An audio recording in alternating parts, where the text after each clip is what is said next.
nobles y leales soldados de Aragón, defender a la patria y a su rey contra sus enemigos los franceses.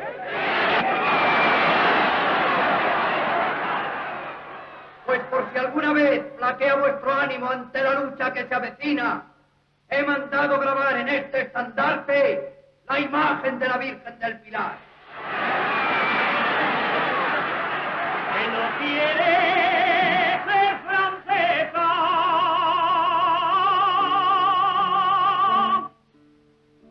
la Virgen del Pilar dice que no quiere ser francesa, que quiere ser capitana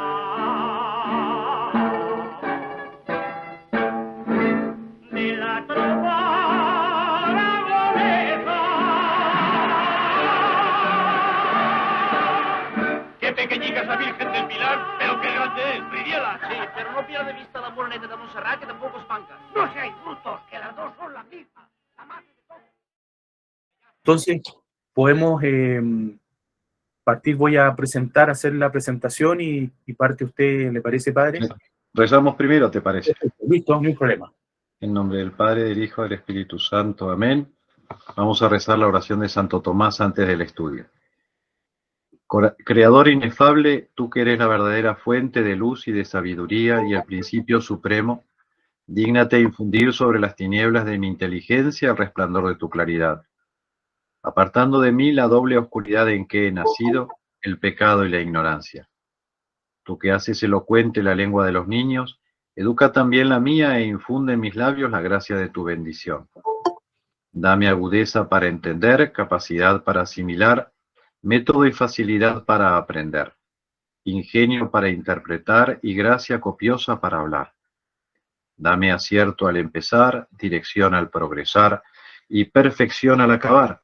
Tú que eres verdadero Dios, hombre que vives y reinas por los siglos de los siglos. Amén. Dios te salve María, llena eres de gracia, el Señor es contigo. Bendita tú eres entre todas las mujeres, bendito es el fruto de tu vientre Jesús. Santa María, Madre de Dios, ruega por nosotros pecadores, ahora y en la hora de nuestra muerte. Amén. Dulce corazón de María, sed la salvación mía. En nombre del Padre, del Hijo, del Espíritu Santo. Amén. Bien, entonces vamos a partir esta charla sobre la Virgen del Pilar, esta importante advocación, sobre todo para la gente de la hispanidad, los hispanistas, y que nos va a dar esta charla el padre José Ramón García Gallardo. Él es sacerdote de la Fraternidad San Pío X, y bueno, él es hispanista y por lo tanto y devoto de la Virgen del Pilar.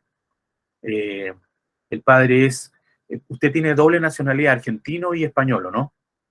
¿O solamente argentino? Una sola. Solamente español. Solamente español. Está bien, está bien.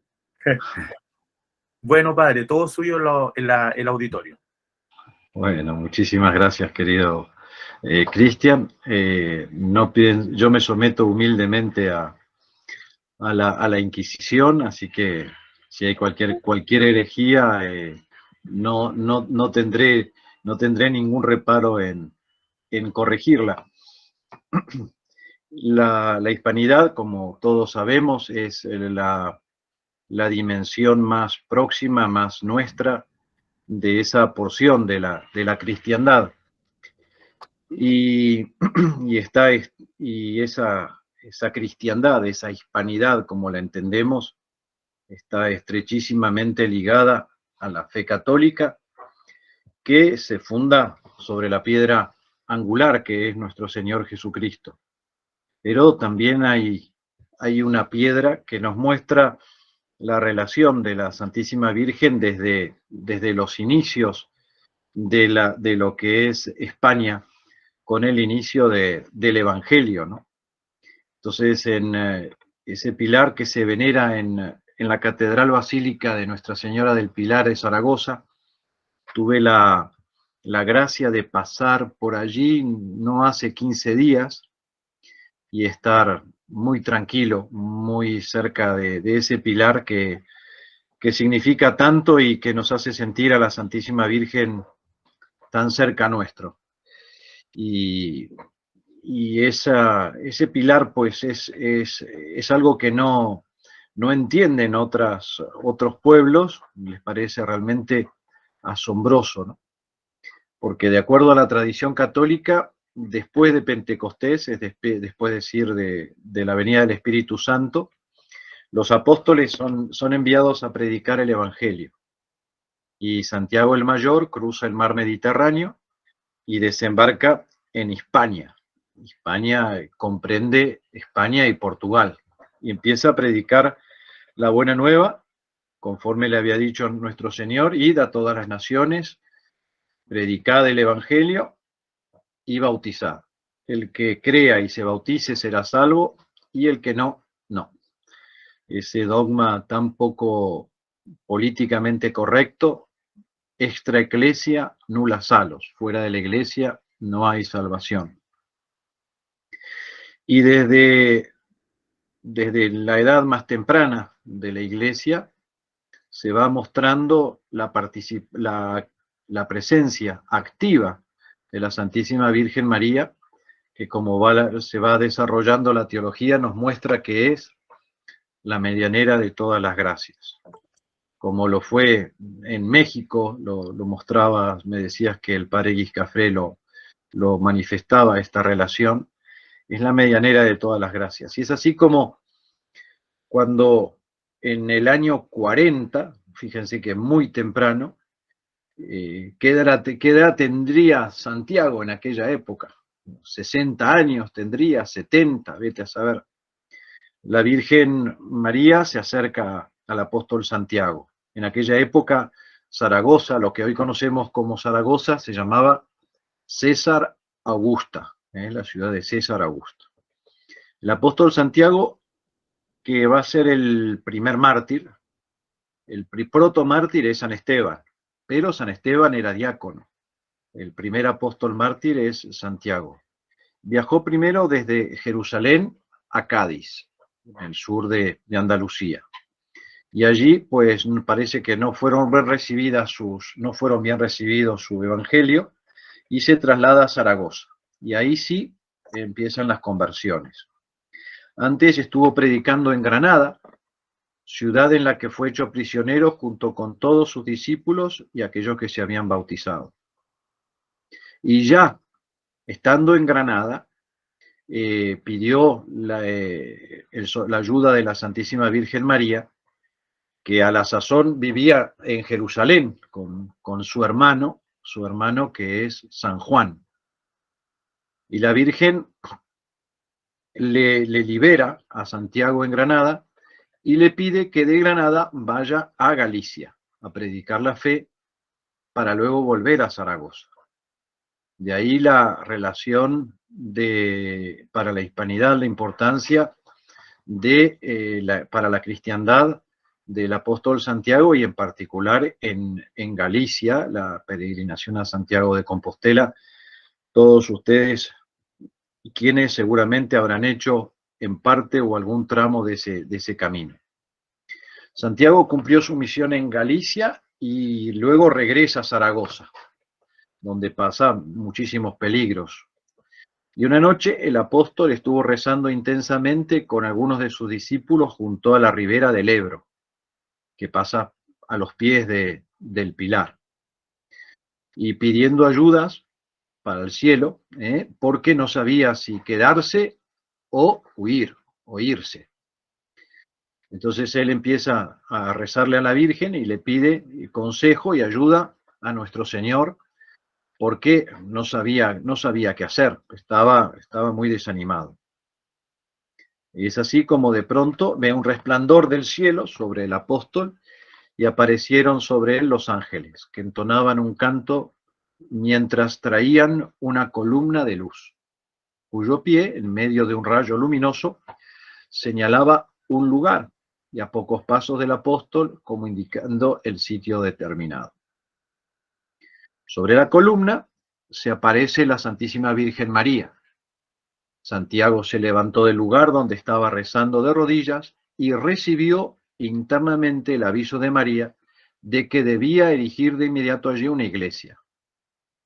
La intercesión de María va a crecer como un árbol que se va a extender hasta los confines de la hispanidad. Y podemos dar fe, los que participan en el amor a María, desde lo más lejano de la Patagonia. María le indicó que una vez terminada la iglesia debía volver a Jerusalén. Entonces, bueno, sabemos que él vuelve a Jerusalén y se encuentra con su hermano y con la Virgen. Santiago se levantó, llamó a sus discípulos que la acompañaban, que habían oído la música, y visto el resplandor les narró hasta que se desapareció la aparición. Hoy en ese lugar, ahí voy a contarles una anécdota que es bastante desconocida, porque ahora todo lo que sea memoria histórica, la gente llora pero con un solo ojo, por lo general el izquierdo. Los izquierdistas lloran mucho, pero se olvidan que el ojo derecho también llora. Y hay una anécdota bélica muy interesante que es reciente. Tiene lugar ya al principio de la guerra civil de la cruzada del 36-39. Entonces, parece que en la madrugada del 3 de agosto de 1936, el levantamiento se había efectuado los carlistas en Pamplona, se levantaron también el 18 de julio en la Plaza del Castillo, y un Fokker trimotor de las líneas aéreas postales españolas, que habían sido requisicionados por la República, vino desde el Prat, desde Barcelona, y iba a lanzar 4 bombas sobre Zaragoza. Algunos testimonios: el avión volaba a baja altura, a unos 150 metros de altura, y al no disponer todavía de fuerzas antiaéreas, el piloto pudo sobrevolar tranquilamente el templo y la Plaza del Pilar, esperando el mejor momento para lanzar su carga. El Fokker del aeropostal dio varias pasadas, llegando incluso a rozar las torres del Pilar, como lo atestiguan alguna persona que estaba cuidando enfermos. Se pudo dar cuenta que estaba allí pasando algo, ¿no? El avión. Y entonces va a tirar las bombas. La primera cayó en la Plaza del Pilar, donde quedó incrustado de pie en el pavimento, y hizo saltar los adoquines. Hay ahora una cruz con la fecha, 3 de agosto del 36. La segunda de las bombas quizás estaba destinada a destruir tal vez el puente. Esa bomba no se recogió, cayó en el Ebro, y entre el fango y el agua, pues se la tragaron para siempre. Y las otras 2 sí impactaron directamente sobre la cubierta de la mismísima Basílica del Pilar. Ninguna de las bombas estalló. Este es un gran milagro, ¿no? Y quien visita el Pilar las puede ver expuestas ahí al lado, a la mano derecha de la Virgen del Pilar. Están al lado de las banderas de los países de la Hispanidad. Ahí están las bombas que tiraron los rojos. Lo impactaron, evidentemente. Hay un hueco muy grande. Tocaron un fresco de Goya, y el boquete puede observarse aún en la parte inferior derecha. Al buscar el rastro que dejaron las bombas que impactaron la cúpula de la Santa Capilla, aún se pueden contemplar estos agujeros. Y bueno, ahí están, al lado de las banderas de Haití, Costa Rica, México, Perú y Salvador. Las bombas se lanzaron a las 3 de la mañana de la madrugada del 4 de agosto, era una noche de luna llena. Y luego vinieron el regimiento de zapadores de la 5ª división para desmontar estos proyectiles. Esto también hablabas que el padre Guiscafré hablaba de la relación con la Virgen del Pilar y la Virgen de Guadalupe. La Virgen de Guadalupe también tuvo un atentado a la dinamita, ahora va a ser 101 años, porque fue el 14 de noviembre de 1921. Y vino una bomba oculta en un ramo de flores, y alrededor de las 10:30 de la mañana estalló esta dinamita, y bueno, destrozó el altar, que era de mármol, los candelabros de latón, y todavía se encuentra allí el Santo Cristo del atentado. Es impactante, valga la redundancia, porque podemos ver cómo nuestro Señor, el Hijo, protege a su madre, ¿no? No solamente está ahí dispuesto a defender su honor, sino que defendió la tilma, y Jesús crucificado está ese Cristo del atentado totalmente doblado por el impacto de la explosión, ¿no? Pero el cristal que protegía a la tilma de Juan Diego ni siquiera se rajó, ni siquiera. El vidrio, el cristal no se rajó.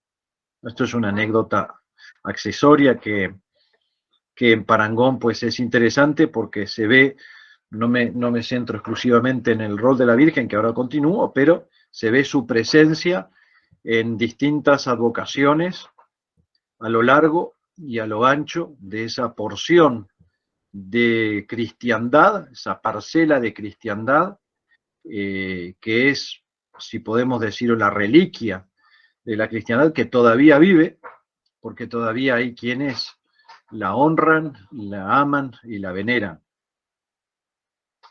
Vuelvo un poquito a la historia de Santiago, que vuelve a España y se va a Jerusalén, como la Santísima Virgen le había pedido, y también visita a la Virgen en Éfeso.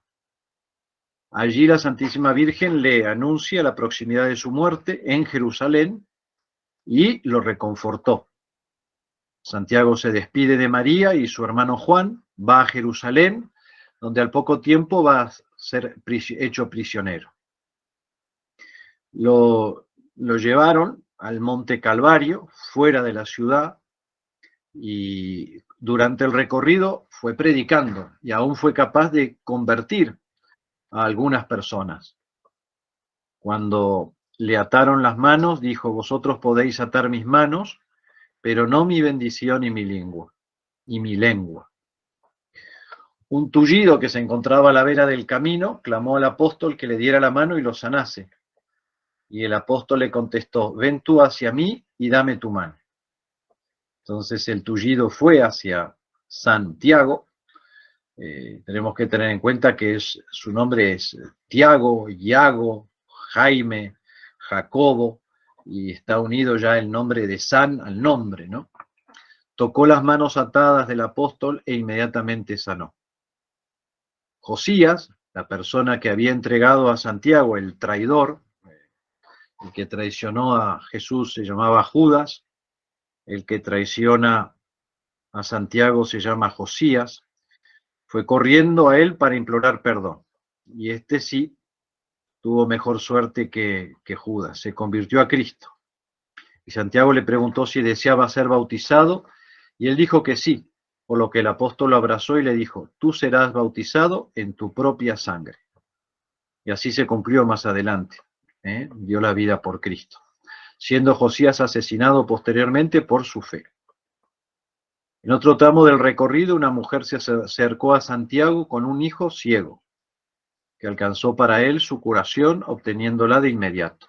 Y cuando llegó al Monte Calvario, el mismo lugar donde antes, pocos años antes, había sido crucificado nuestro Señor, los judíos habían cometido el crimen más horrendo de la historia, el deicidio.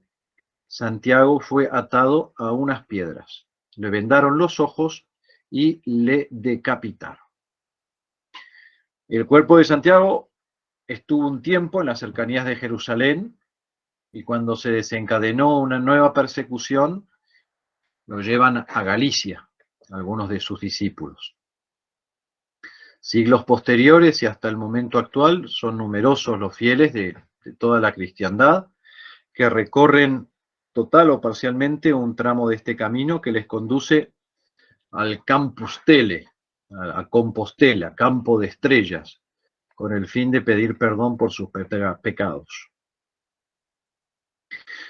Santiago es el mayor, es el patrón de España, es uno de los 12 apóstoles, es hijo de Zebedeo, y él y su hermano San Juan Evangelista fueron llamados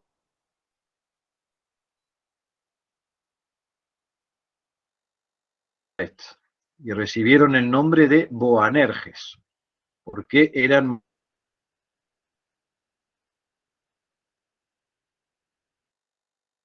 le llamaban hijos del trueno, Boanerges. En los evangelios se relata que Santiago tuvo que ver con el milagro de la hija de Jairo. Fue uno de los 3 apóstoles testigos de la transfiguración, y luego también con Pedro y Santiago estuvieron en el Monte de los Olivos. Estaban más cerca de Jesús. Los Hechos de los Apóstoles relatan que estos se dispersaron por todo el mundo para llevar la buena nueva. Y según antigua tradición, Santiago el Mayor fue a España, primero a Galicia, como lo hemos dicho, y luego a Zaragoza. Y la leyenda áurea de Jacobus de Voragine nos cuenta que las enseñanzas del apóstol no fueron aceptadas, pero sí hubo 7 convertidos de Zaragoza. Pero todo cambió con la llegada de la Santísima Virgen, y de entonces la presencia de la Virgen es palpable, y se abrieran los corazones a la luz de la verdad, a la vida de la gracia. El rey Herodes fue quien decapitó a Santiago, el Herodes Agripa I, y de dato curioso, fue un 25 de marzo del año del Señor 41. Un 25 de marzo, el día que murió también Monseñor Marcel Lefebvre. Santiago es conocido como el mayor porque se le distingue de Santiago el menor. Y sus restos mortales, como sabemos, están en Santiago de Compostela, y es reconocido en muchas batallas, apareció sobre un caballo defendiendo los católicos, y por eso en muchos lugares se le llama Santiago Matamoros. Montado en un caballo blanco, con su espada desenvainada, va defendiendo y eliminando moros. Ahora que somos ecuménicos, esas estatuas más bonitas, los moros que están a sus pies, los cubren ahora de flores, están muy, muy bien cubiertas de flores.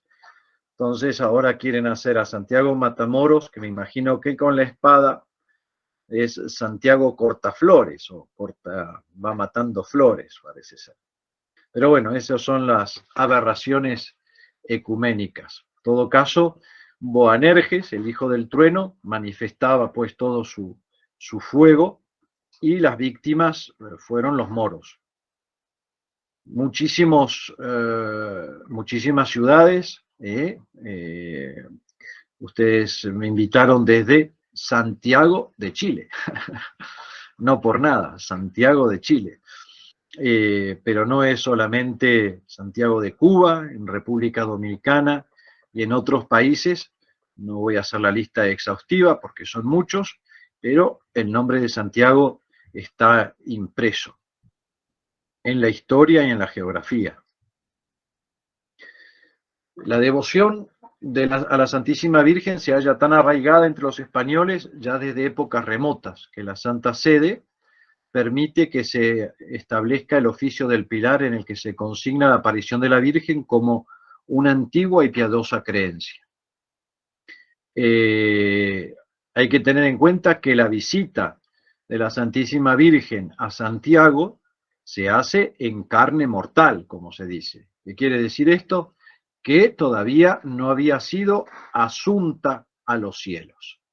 Es una aparición, no sé si será bilocación, porque tal vez ese sea uno de los primeros efectos de la bilocación, que es un milagro muy bonito, que tenemos el ejemplo de Sor María Jesús de Ágreda, que escribió La mística ciudad de Dios desde su convento entre la frontera entre Soria y Aragón, a los pies del Moncayo, pero a la vez evangelizaba en las tierras del norte de México, ahora sur de Estados Unidos, a los indios, le llamaban la mujer azul. Y por bilocación, yo tuve ocasión de ver una casulla y que me llamó mucho la atención por los colores tan vivos y tan raros. Y yo hubiera dicho que era una casulla modernista por los colores totalmente exóticos, pero la forma era de una casulla clásica, romana, un poco más grande de lo habitual, y me quedé perplejo. Y entonces me dijo la religiosa que nos guiaba que esta casulla había sido hilada por la madre Ágreda cuando por bilocación estaba en México. Entonces, y dice, y no solamente hizo suyos esos colores tan vivos, tan simpáticos, tan alegres, sino que también hay fauna, hay flora que era totalmente desconocida en España.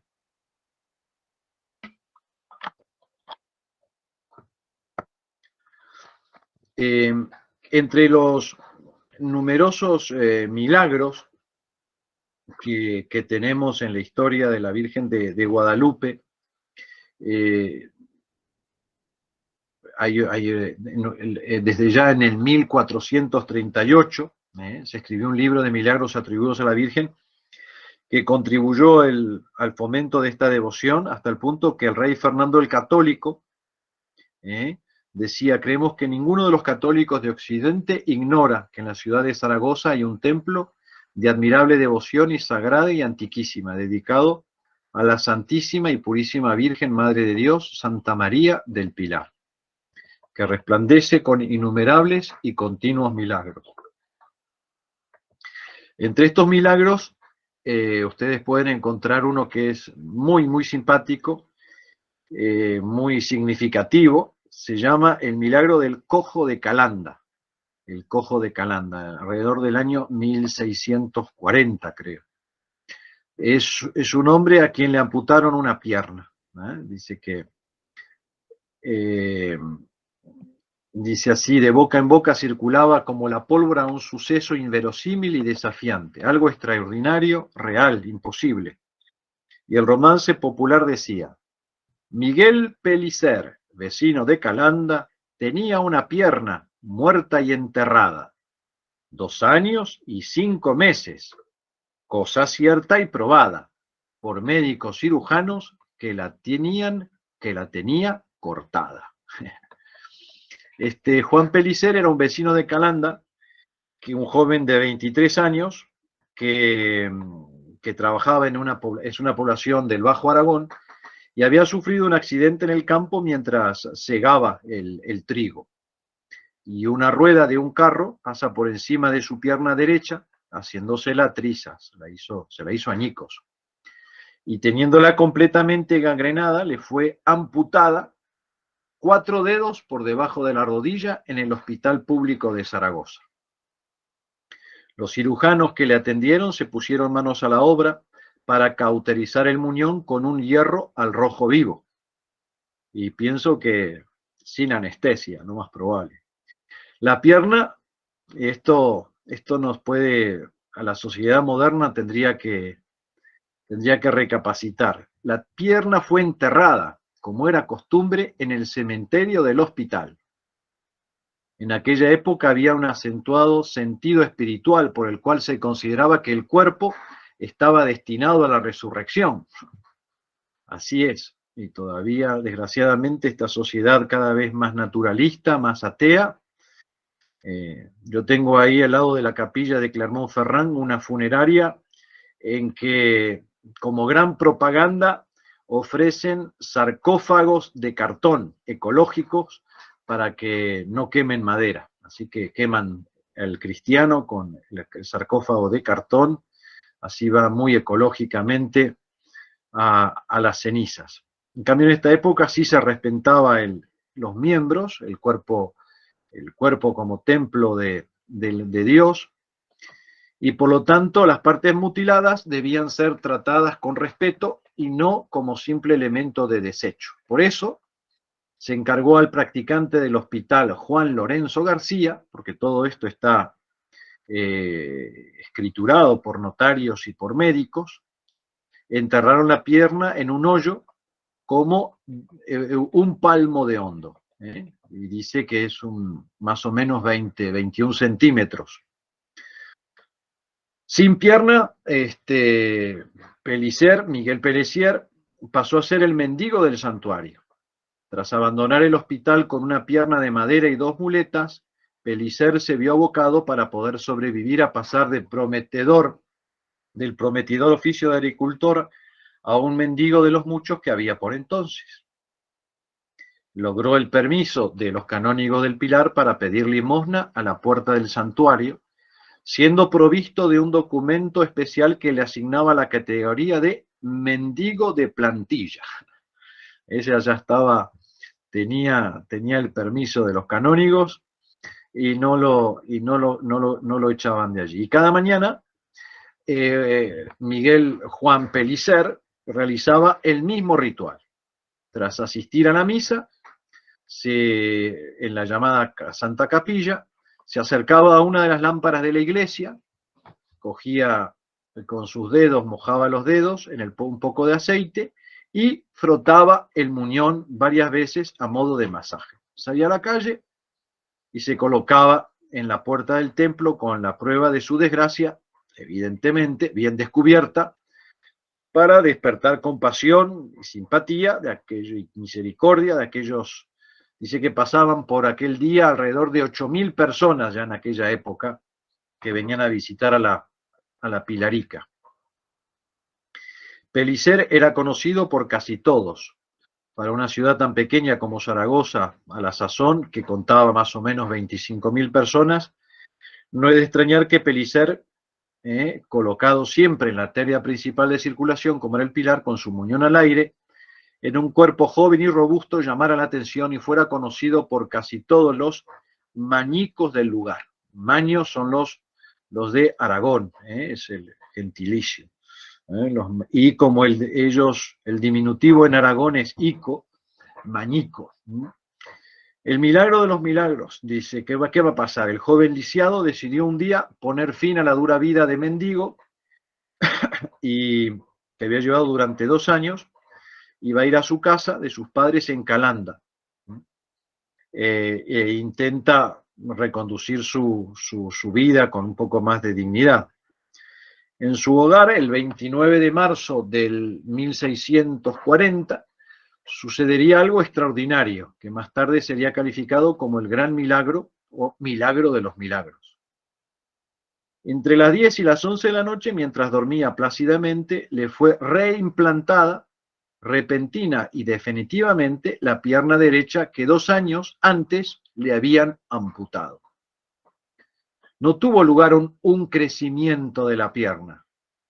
No es que le salió una pata nueva, o que la pata de palo se le hizo ortopédica, se le hizo de carne y hueso, tendones y músculo. Fue una reimplantación de su miembro. Y esto también nos habla un poco de la resurrección de la carne, ¿no?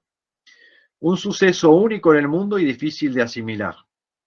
Dice que sintió una fragancia, un olor suave nunca acostumbrado allí, y la madre de Juan Miguel alertó a su hijo de tener 2 pies. Tienes uno encima del otro y los tienes cruzados. La madre, como nadie sabía que había un pie que no estaba y ahora estaba. Entonces se produce un gran revuelo, como suele suceder, en el pueblo entero, y en esa casa no cabía un alfiler, un alboroto alegre, festivo, y parece ser que él soñaba con la Virgen. Ella fue la medianera. Él comentó cuando le despertaron que soñaba con ella, que estaba en la capilla del Pilar de Zaragoza, untándose la pierna derecha con el aceite de una lámpara, como lo había acostumbrado cuando estaba en ella. También los tiempos de los milagros de Dios no necesariamente se producía cuando él estaba ahí, ¿no? Pero bueno, lo hizo durante años, ahora ya estaba lejos, pero en sueños, espiritualmente en cierta manera, se hace presente aquel ritual que ya había sido una costumbre en él. Y entonces Pellicer no duda un instante en atribuir la reimplantación de su miembro a la intervención de la pilarica. Dice que antes de dormir me he encomendado muy de veras a la Virgen del Pilar. No lo olviden esta noche en las oraciones de la noche, de encomendarse a la Virgen muy de veras, muy de veras. Dos cirujanos, Juan de Rivera y Giuseppe Nebot, fueron los primeros médicos en certificar en la primera casa del protagonista que ese suceso extraordinario e inverosímil no tenía explicación científica. Todo el mundo se enteró del milagro de Calanda, en Europa sobre todo, porque era el camino de Santiago, Zaragoza, el Pilar y Santiago. A las pocas semanas de la historia de Calanda era la comidilla de media Europa. Se confirmó como el tema estrella de muchas tertulias de entonces y la transmisión oral se propagó por toda la cristiandad. Una investigación en toda la regla, ante la magnitud del asunto, el alcalde de Zaragoza, 2 regidores, solicitó formalmente a la Iglesia que abriera una investigación para esclarecer estos hechos. Y se calificará de milagro hecho por la Madre del Dios del Pilar, de la restitución de una pierna que a un pobre mozo de Calanda le cortaron en el hospital Nuestra Señora de Gracia. Hay que decir que cuando fueron a buscar la piedra a la tumba, pues ya no estaba en la tumba, ya estaba en donde la puso la Virgen. El obispo de aquel entonces hace una declaración formal. Declaramos que a Miguel Juan Pellicer, de quien se trata el presente proceso, le ha sido restituida milagrosamente la pierna derecha que antes le habían cortado, y que no había sido obra de la naturaleza, sino que ha obrado prodigiosa y milagrosamente, y que se ha de juzgar y tener por milagro, por recurrir todas las condiciones que por la esencia de verdadero milagro debe concurrir. Los elementos de un verdadero milagro, porque a veces hay sucesos que son preternaturales, este es sobrenatural. Un regalo que estremece la razón. Ante semejante relato es comprensible adoptar una cierta incredulidad, como hoy pasa, ¿no? Pero, como decía Pascal, Dios cristiano ha determinado dar la suficiente luz a quienes tengan fe. El milagro de Calanda es posible el suceso más claro en donde Dios no abandona a nadie. Y nosotros pidámosle a la Virgen, porque no seremos el cojo de Calanda, porque tenemos las 2 jambas, las 2 piernas, pero que cogíamos. Cogíamos. Y como estamos invitados a ese banquete, ya sabemos que han salido los apóstoles a invitar a cojos y a leprosos y a enfermos, a tullidos, a participar. Eso sí, no se olviden la túnica de la gracia bien lavadita, porque si no, afuera, atados de pies y manos a las tinieblas exteriores, que hay llanto y crujir de dientes. El Papa Clemente XII señala la fecha del 12 de octubre como festividad particular de la Virgen del Pilar. Pero ya desde siglos antes, en todas las iglesias de España y entre los pueblos sujetos al rey católico, se celebraba dicha fiesta de tener a Madre de Dios en su región.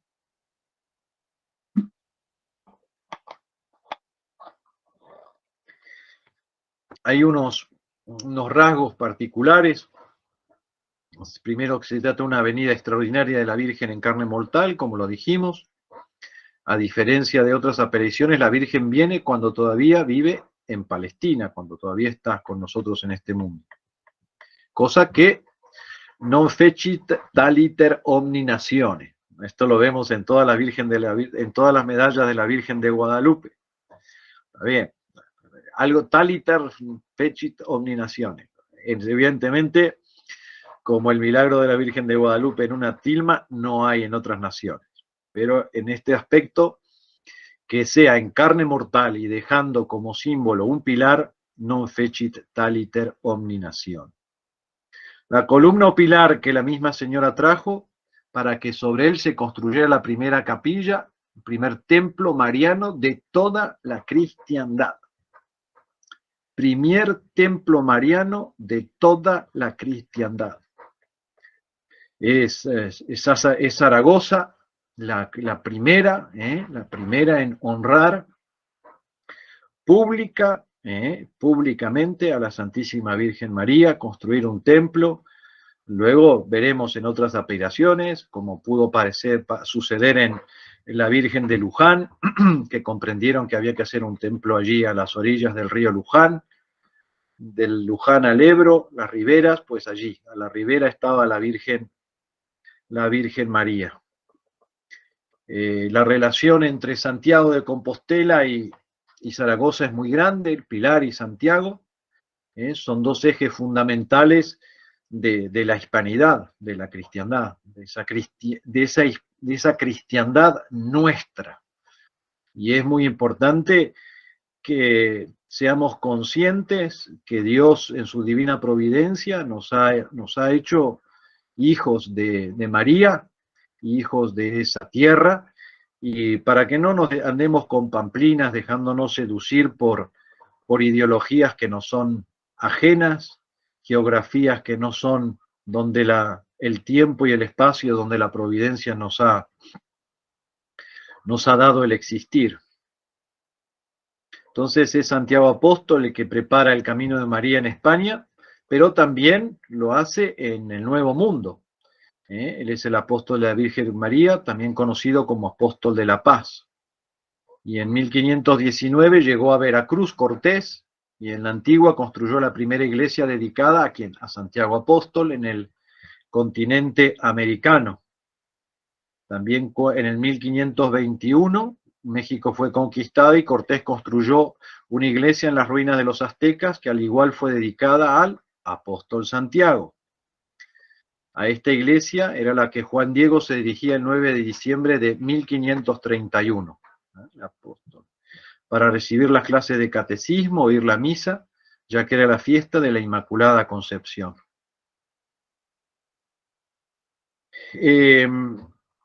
Tienen, más que historia, tiene el simbolismo, tiene un alto contenido simbólico, espiritual, y es bueno que lo tengamos presente, ¿no? ¿Por qué? Porque un sacramento es un signo sensible de una realidad invisible. Esa es la definición de sacramento que nos da el catecismo.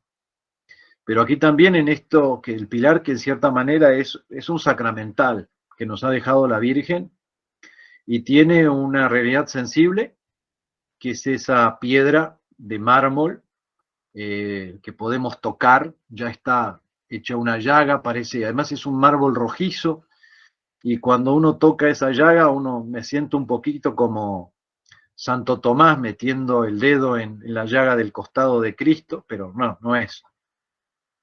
Pero ahí está hecho un hoyo a través de los siglos, la devoción de los fieles para besar. Ahora te dice, hay un cartelito que dice, no le des un beso porque te puedes contagiar de COVID. Bueno, no me contagié de COVID, gracias a Dios. Está esa piedra que es rojiza, ese mármol que todavía no se sabe de qué cantera lo ha sacado Los Ángeles, porque no es mármol de Carrara, ni ningún lugar que se sepa de dónde viene. ¿Qué símbolo? Es un símbolo sensible de una realidad invisible, que manifiesta la potencia de Dios en el hombre y la potencia del hombre bajo la influencia de Dios, cuando el hombre es un instrumento de Dios, como lo fue el apóstol sagrado, el apóstol Santiago. La columna es un soporte, es un soporte sagrado y debe serlo. La devoción a María debe ser como el pilar de nuestra vida cristiana y es un soporte en la vida cotidiana. Y en estos tiempos de crisis, de tribulación, está tan solicitada esta virtud moral de la fortaleza, porque está puesta a la mise à l'épreuve, como se dice, probada por tantas preocupaciones, tantas cargas, tantas tribulaciones que amenazan ruina por todas partes. Más que nunca necesitamos que esas columnas no se quiebren, porque son columnas interiores, son columnas no solamente en las personas, sino también en las instituciones, y en particular también en el hogar. Y en el hogar le toca un rol principal a María en la iglesia y a la mujer en su familia, en su hogar. Tiene que ser esa columna. Es el soporte de la vida cotidiana. Esta columna une la tierra y el cielo, uniendo lo bajo, le da solidez al edificio y liga, une, es un nexo de unión entre los diferentes niveles. Y en cierta manera podemos decir que sobre esa piedra se edifica la iglesia. A veces ahora se ponen un poco críticos si la piedra está en Roma o no está en Roma. Nosotros, la hispanidad es una finta un poco especial, analógica, pero se funda en gran parte en esa piedra que trajeron los ángeles y se funda la hispanidad. Por supuesto que está ahí la acción de la Santísima Virgen María, ¿no? Y María es la que une esa piedra de la iglesia al templo de Dios. En torno a ella, los mismos que los apóstoles cuando estaban en el cenáculo el día de Pentecostés y preparando Pentecostés, va creciendo esa iglesia. La fe y la esperanza de la Virgen también va creciendo, como se extendió y se propagó en esa obra sublime de la misionera y civilizadora que continuaron los hijos del trueno, los Boanerges íberos, y no solo íberos. Podemos establecer también una analogía con la columna de fuego que guió al pueblo de Israel. Ustedes tienen el ejemplo en el libro del Éxodo, capítulo 13, versículos 21 y 22. Esa columna de fuego que por la noche acompañaba al pueblo de Israel peregrino en el desierto, dirigiendo su itinerario. Entonces podemos decir cómo ella es la columna que nos guía, la Virgen nos va guiando, y hoy en particular, hagamos como en el sueño del cojo de Calanda, y recordemos que hoy hace años del milagro del sol. Hoy 13 de octubre es el milagro del sol en Fátima, y cómo se manifiesta la Santísima Virgen María, cómo muestra su misión, qué es lo que pide, qué es lo que espera de nosotros, y su presencia ha sido, gracias a Dios, no desaparecido nunca. Y en la medida de que acudamos a ella, como nos enseñó el apóstol Santiago, se hará mucho más presente. La columna sostiene desde el interior, es esa virtud de fortaleza en las tribulaciones, ante el peso descomunal de las pruebas que caen sobre nuestros hombros, no solamente por parte de los malos hacen su misión, pero en gran parte por la tibieza de los buenos, la cobardía, la mediocridad, Y eso hace llorar no solamente a Santiago, también a la Virgen. También a la Virgen. Y se necesita esa fortaleza, necesitan las madres en su hogar para que no se derrumben más hogares, que no se destruyan más familias, para que les dé la fortaleza del Stabat Mater, de la Virgen que estaba al pie de la cruz, y ella es una columna, ella es la columna fundamental. Y hoy cuando vemos cómo las columnas de la iglesia, mismo los apóstoles, se quiebran, pero no por las mismas causas de Santiago, de ese hijo del trueno inamovible, con un celo enorme, pero la dureza del corazón de los hombres era muy dura de soportar, pobre Santiago. Algo dice, no soy muy amigo de Ana Caterina Emmerich, pero ella narra algo que puede ser ilustrativo. He visto a Santiago rezando en Zaragoza, vi venir un resplandor del cielo sobre él y aparecieron ángeles que entonaban un canto muy armonioso, mientras traían un pilar de luz. En el resplandor del pilar vi a María Santísima de nívea blancura y transparencia, de mayor hermosura y delicadeza que la blancura de una fina seda. Estaba de pie resplandeciente de luz.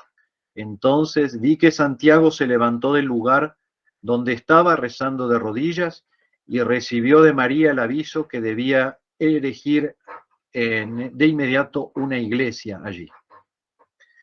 Y ahora voy a lo que nos dice Sor María Jesús de Ágreda, que la siento más cercana, más nuestra, y que narra también con su estilo menos teutónico que Ana Catalina Emmerich, con acentos más nuestros, más barrocos. Manifestándoselo a Santiago, la Reina del Cielo, desde la nube y trono, donde estaba rodeada los coros de ángeles. El dichoso apóstol se postró en tierra y con profunda reverencia adoró a la madre de su Creador y Redentor. Aquí habría alguno que ya se estaría rasgando las vestiduras, adorando a María. Culto de hiperdulía, culto de hiperdulía. Y Redentor, y vio juntamente la imagen y columna o pilar en mano de algunos ángeles. La piadosa reina le dio la bendición en nombre de su Hijo Santísimo y le dijo: este lugar ha señalado y destinado el Altísimo y Todopoderoso Dios del cielo, para que en la tierra le consagréis y dediquéis un templo y casa de oración, de donde debajo del título de mi nombre quiere que el suyo sea ensalzado y engrandecido, y que los tesoros de su divina diestra se comuniquen, franqueando liberalmente sus antiguas misericordias con todos los fieles, y que por mi intercesión las alcance, y si las pidieran con verdadera fe y piadosa devoción. Yo, en nombre del Todopoderoso, les prometo grandes favores y bendiciones de dulzura, y mi verdadera protección y amparo, porque este ha de ser templo y casa mía, y mi propia herencia y posesión. Y en testimonio de esta verdad y promesa quedará aquí, hasta esta columna, colocada mi propia imagen, que en este lugar donde edificaréis mi templo, perseverará y durará con la santa fe hasta el fin del mundo. Esto lo dice Sor María Jesús de Ágreda en la mística Ciudad de Dios, libro tercero, tercera parte, libro séptimo, capítulo 17, número 325.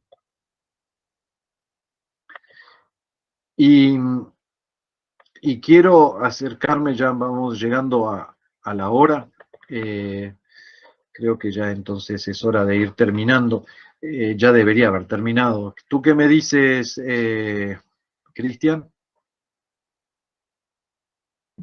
Quizás unos minutos más para terminar y cerrar, y luego las preguntas, los que quieran hacer alguna pregunta sobre el Perfecto. tema. Perfecto. Entonces, era un poco una meditación sobre el valor de la intercesión de las lágrimas del apóstol Santiago junto a la Santísima Virgen María. Boanerges, el hijo del trueno, hombre recio y noble, que como hombre se oculta para llorar, y lo hace a orillas del Ebro envuelto en la noche, donde y cuando nadie le puede observar. Solo unos sauces llorones, tal vez más llorones que él, le acompañan en su llanto, llorando con el que llora, que es lo que nos pide nuestro Señor, en recóndita soledad. Con su licencia, en el día de esto vamos a meditar un poquito. Las lágrimas del apóstol, que en el lecho del río rece, gime y llora las desgracias de los pecadores, son lágrimas apostólicas, intercesoras, que nos traen en carne mortal a la Virgen Señora, que la acercan hasta nuestra patria, a su misión redentora. No son las lágrimas de Boabdil el chico, que en el 1492 después mereciera el reproche de su madre la sultana Aixa. Lloras como mujer lo que no supiste defender como hombre. María no le reprocha a Santiago sus lágrimas, todo lo contrario, las del apóstol son lágrimas conquistadoras, nacidas de un corazón que no se da por vencido, lágrimas de fuego de un discípulo valiente, de un alma en el lagar que intercede ante aquella que es toda la razón de la esperanza.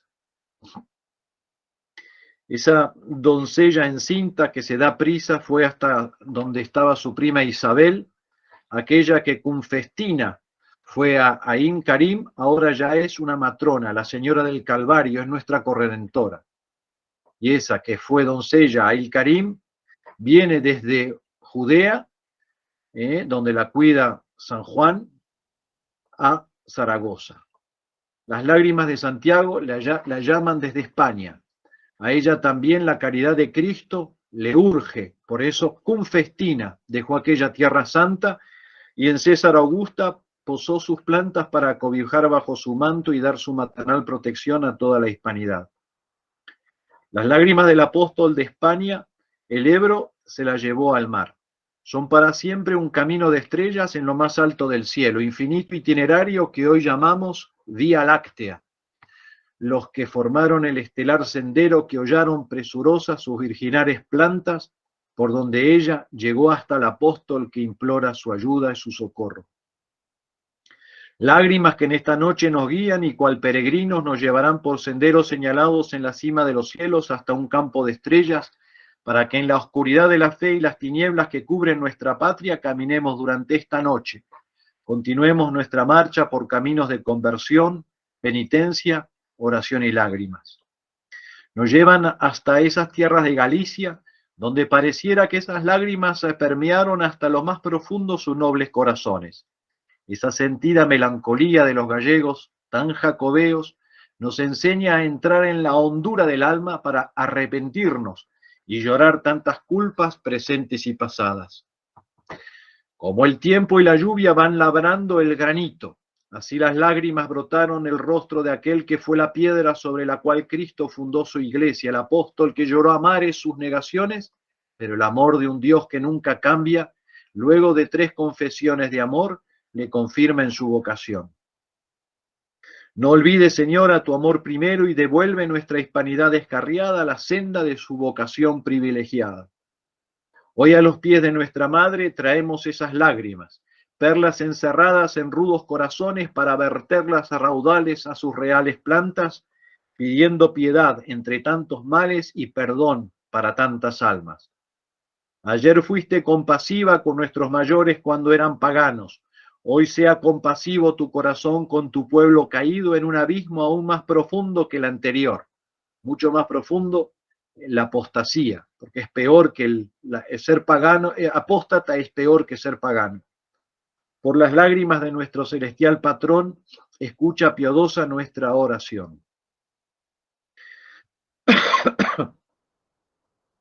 Hace ya más de 20 siglos que en pésimo estado encontró nuestra patria.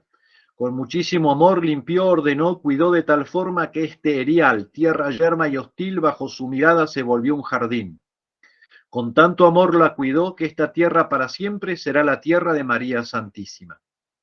Aquellas lágrimas apostólicas eran semillas de estrellas que florecieron en la tierra compostelana y florecieron miles de almas santas, puras, castas como azucenas, otras bermejas de sangre, rosas martiriales.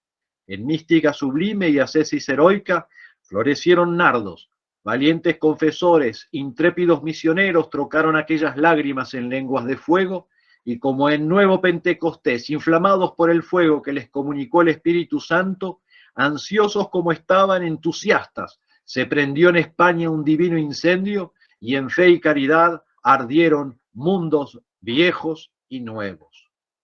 Sabios doctores que dispensaron el olor de la sana doctrina por todo el orbe, y entre estos millares de flores no olvidemos tantos humildes violetas que solo por Dios vivieron, solo con Dios murieron, solo a Él le ofrecieron la mayor de todas las santidades, por ocultas, calladas, escondidas y olvidadas. Almas que quebraron a los pies del Señor su corazón y el ánfora, derramando entre preciosos perfumes muchas lágrimas que inundaron con el suave olor de Cristo toda la casa. Pero, como nos había advertido San Mateo en el capítulo 12, el demonio que se fue expulsado, al intentar regresar al lugar en que había sido echado, lo encontró aseado y ordenado. Se puso furioso y fue a buscar aliados, y vuelve entonces reforzado por 7 infernales cómplices. Ahora, enfurecido, urgido y apresurado, está recuperando el espacio perdido, y es así como el estado de la hispanidad está siendo hoy mucho peor que de aquel entonces, en que podíamos alegar en su defensa que, como paganos, no sabían lo que hacían. Hoy en militante apostasía atacan la verdad conocida, y como pecado que es contra el Espíritu Santo, si Nuestra Señora no media, no obtendrá jamás el perdón de lo más alto. Tengan en cuenta que el rechazo de la verdad conocida es un pecado contra el Espíritu Santo, los cuales no tienen perdón ni en esta vida ni en la otra. Lo que San Pablo decía a los filipenses, decimos nosotros y nuestros contemporáneos. Muchos viven, y ahora lo repito con lágrimas, viven como enemigos de la cruz de Cristo. En lodazales de impureza se marchitan las inocencias. Las espinas y malezas del camino ahogan las vocaciones. Las ovejas dispersas ya no tienen pastor. Ya casi no quedan sacerdotes que den el divino perdón ni el pan de amor, que se unan al Señor, el cual habiendo ofrecido en los días de su vida mortal ruegos y súplicas con poderoso clamor y lágrimas, al que podía salvarlos de la muerte. Por la ausencia del temor de Dios, las cárceles están llenas. Porque no hay generosidad, las cunas están vacías. Porque ya no hay fe, las razones se desquician. El sentido común brilla por su ausencia. Porque no hay esperanza de vida eterna, ya no hay razones para vivir en este suelo que para muchos es ya un infierno del que huyen las gentes que se suicidan. Perdida la verdad que los hacía hijos de Dios en entera libertad, están hoy atados al potro que les destroza y tortura, prisioneros en refinada y perversa esclavitud, con fatua e ilusión acercan a sus labios 1000 alucinógenos, y por el torrente de su sangre corren venenos mortales, y así con gozos patógenos esperan apagar esa sed de felicidad y libertad que ya eternamente no podrán saciar. Por la ausencia del bien los corazones mueren de hastío, no ríen, no cantan, porque se enfrió la caridad. El amor del prójimo no es otra cosa que una grotesca farsa. Y lo que el trigo es, la cizaña a la caridad es la filantropía y la solidaridad, pues no es posible amar de verdad al hombre si no es por amor de Dios. El que es homicida desde el principio extiende su imperio de muerte desde el materno vientre y plañideros gimen multitud de Raqueles a tantos hijos que ya no están. Hacinados en asilos están nuestros mayores, olvidados, esperan que llegue la hora de esparcir sus cenizas sin escribir ningún nombre ni en el mármol ni en la piedra para borrar de cada página de nuestra historia toda su memoria. Envalentonados se atreven incluso a robar la paz de los mismos muertos en las entrañas de la tierra. No tienen paz ni en sus tumbas. El padre de la mentira tanto odia la verdad que una nueva Babel tiene a la sociedad sojuzgada y confundida con dialectos que se multiplican, con imposibilidad de comprensión de las personas y los pueblos. Pretenden que aceptemos hoy como una bendición lo que en Babel fue castigo y confusión. A los humildes y pequeños no los protege la justicia. El orgullo del poder embriaga a los que mandan y se convierten en déspotas y tiranos. El amor a sí mismo les embarga, niegan todos los derechos que el prójimo detenta. Trastornados los juicios, ya no ordenan la razón para dar a cada cual lo que es debido. No solo los huérfanos y las viudas claman al cielo, ofendidos por quienes no ejercen su autoridad como un servicio. A la deriva andamos, deambulamos envueltos en tinieblas. El enemigo nos arrebata la cruz para dejarnos sin luz. Esa túnica de la unidad católica, hacía inconsútil, hoy es la piel de un toro rasgada por separatismos, jirones arrancados por las fauces de luciferianos chacales que en turbas sedientas de sangre van por las calles vociferando democracia, obligándonos con el voto y el sistema electoral a participar en la demolición de la cristiandad. Cómplices demoledores, artífices de la ruina de nuestra sociedad, quebrada por los partidos, partida en 1000 pedazos, yace la sociedad. Perdido el norte de sus existencias, sin un fin sobrenatural para el alma, ni natural para el cuerpo, de vicios nefandos se ufanan. En orgulloso orden de batalla hacen gala de lo abyecto, se pierden en laberintos que desembocan en el infierno. Sus hombres no son hombres, ni sus féminas mujeres, blasfemando del Creador en andanada colosal. Ideologías degeneradas han dejado la gracia divina sin el sano sustrato natural. Los hombres y las mujeres ya no se quieren casar y llaman matrimonio a cualquier contubernio, siendo que solo es sacramento el matrimonio de verdad. El concubinato de nula fecundidad solo alcanza para criar gatos y perros y a su ejemplo, como gatos y perros, vivir y pelear. Sus niños no son niños. En aulas de iniquidad marchitan su candor. Flores de un almendro son que la helada no dejará cuajar. Ancianos antes de la hora, podridos antes de madurar. Mientras tanto, hordas invasoras nos invaden, nos vienen a reemplazar. El futuro de la patria lo tiene hipotecado el mal. Los hombres no se confiesan, les falta humildad, y para salvar su orgullo ponen por precio su alma. No saben pedir perdón y sus almas perecen de sed junto a la fuente. Famélicas no se acercan al sagrario a comulgar. La modernidad abierta a la dimensión cibernética aventaja el pasado en perversidad. La civilización artificial dando espacio y cabida en el mundo virtual a los muy crudos y reales 7 pecados capitales, polea multiplicadora del escándalo y la injusticia llevan al paroxismo la maldad. Y cuando vemos la abominación de la desolación en el lugar santo, podemos constatar que el mentado progresismo modernista, lo único que realmente ha avanzado es el mal, en detrimento de esa civilización cristiana, de ese tiempo en que la filosofía del Evangelio gobernaba los estados. Y a coro con Juan de la Encina quisiéramos cantar: triste España sin ventura, todos te deben llorar. Hoy no tenemos quien llore por nosotros, los claustros están vacíos. Nadie que acate la orden del profeta Joel. Entre el vestíbulo y el altar lloren los sacerdotes, los ministros del Señor, y digan: perdona, Señor, a tu pueblo, no entregues tu herencia al oprobio, y que las naciones no se burlen de ella. ¿Por qué se ha de decir entre los pueblos dónde está tu Dios? ¿Quién ofrecerá el cáliz en que el vino será sangre, con esa gota de agua por el que todas nuestras lágrimas llegan a la presencia de Dios? Ya se secaron las fuentes, los ojos están secos, no quieren llorar. Nadie que derrame lágrimas intercesoras, como a los macabeos nos han despojado de los altares. Los templos en ruinas están, para que no podamos ofrecer el sacrificio de la nueva alianza, el cual han convertido en una fiesta, la más sacrílega y macabra, para que no podamos llorar como Matatías sobre Israel, como Cristo, que lloró sobre Jerusalén, y como Santiago lloró sobre España, ofreciéndole a Dios nuestras lágrimas. Por eso, por estos males tenemos remedios.